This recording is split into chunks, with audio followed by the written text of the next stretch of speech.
guys, it's Josh Bridges again, and you join me in the car today on a very, very cold day. You'll see that I've got my Macklemore jacket on, you know who you are.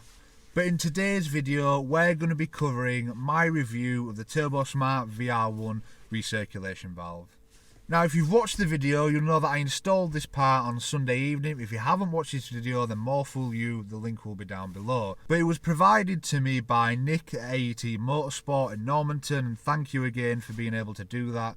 And I just wanted to give you guys a bit of a review after 4 or 5 days driving, different driving conditions, rain, sun, everything like that. Not like that matters. But traffic driving, motorway driving, day-to-day driving, and when you're really, really pushing on. So I'll go through them points individually then, but the first ones that I'll cover are traffic driving and motorway driving. It's pointless even talking about these because there's no difference in sound, there's no difference in performance. You're either sat on the motorway at 70 or you sat bumper to bumper with cars all over the place. So regular day-to-day driving then, what's it like? So if you've been watching this channel, you know that my car's a DSG. Now, the DSG boxes change gears extremely quickly. Probably, I think something like 0.7 seconds, or even it might be less. I'm not entirely sure, so don't quote me on that. I think you just noticed I put the light on. It's getting a little bit dark. It's 4 o'clock now, so it tends to get dark at this time. But I tend to find when you're going on through the gears, is that the car feels stronger. The boost feels like it's more sustained. The car feels a little bit snappier. It feels better when it's on and off throttle as well. And you notice a difference when you're really pushing on. When you're pushing on, the car just pulls and pulls and pulls and pulls. I mean, this car does anyway. The Golf Rs do, especially in DSG form. And I'm not saying manuals are slow, by the way.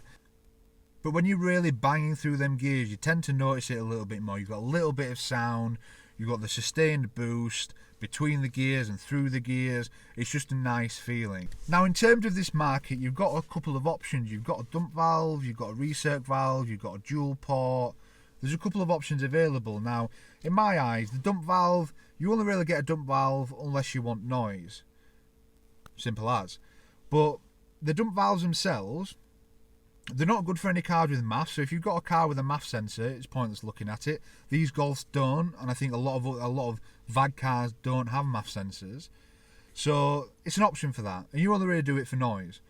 You've got the dual ports where you want the best of both worlds. So you want one which recirculates a little bit of boost, but also lets a little bit of boost into the atmosphere, which gives you a little bit of noise and a little bit of performance increase.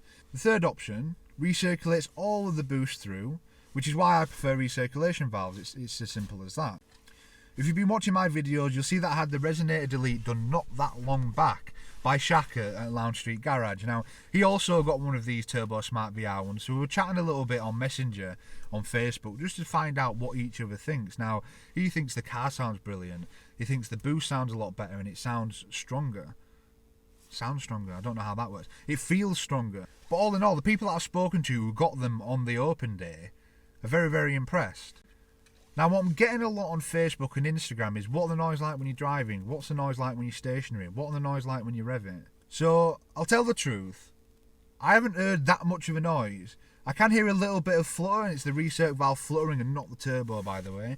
I can hear it with the radio down pretty clearly. I can hear it with the radio up a little bit, but if I've got any music on, and I like my music quite loud, I can't really hear it. But Shak's, for example, which has the R600 intake, the intake pipe going from the induction kit to the turbo elbow and the turbo elbow change, he can hear it a lot more.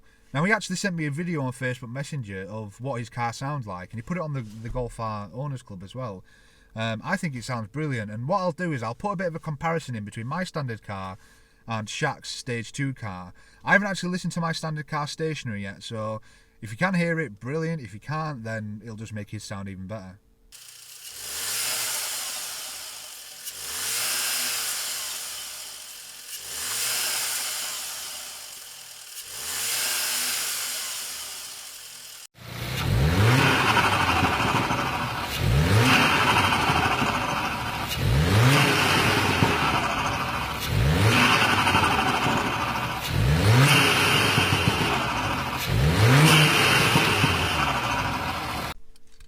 So now you've seen both videos, I'm tempted to say that 99% of you prefer Shak's car, and I don't blame you because I do too in terms of the sound. But that gets me a little bit excited because this car is going to be modded. It's more than likely going to stage 2. I've decided which tuner I'm going to use. I've decided which induction kit I'm going to get. I've decided if I'm going to go for a full exhaust or not. So stay tuned if you want to keep in the loop with that stuff.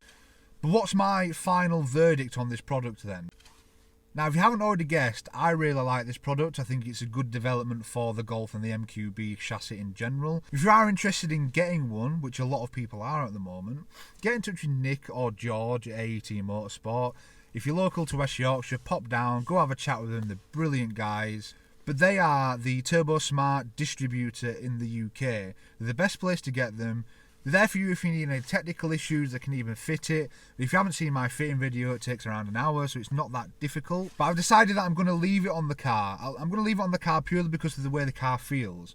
The sound is just a bit of an additional benefit when I get the mods done, when I get the additional induction kit and things like that. But for now, it feels really good and I'm happy with it. And that's it. I think there needs to be a review done on this with it being a new product. If you've got any questions, drop them down below in the comments or head over to AET Motorsport's Facebook page or web page, which I'll link down below. If you like this video, click like. If you didn't, click dislike. Doesn't really matter. But if you want to keep in the loop with what I'm doing, click subscribe, which should be down here, or there'll be a button in the middle here at the end of the video. There's some really exciting content coming over the next couple of months and I'd like you guys to be able to watch it. And as always, until next time, I'll see you then.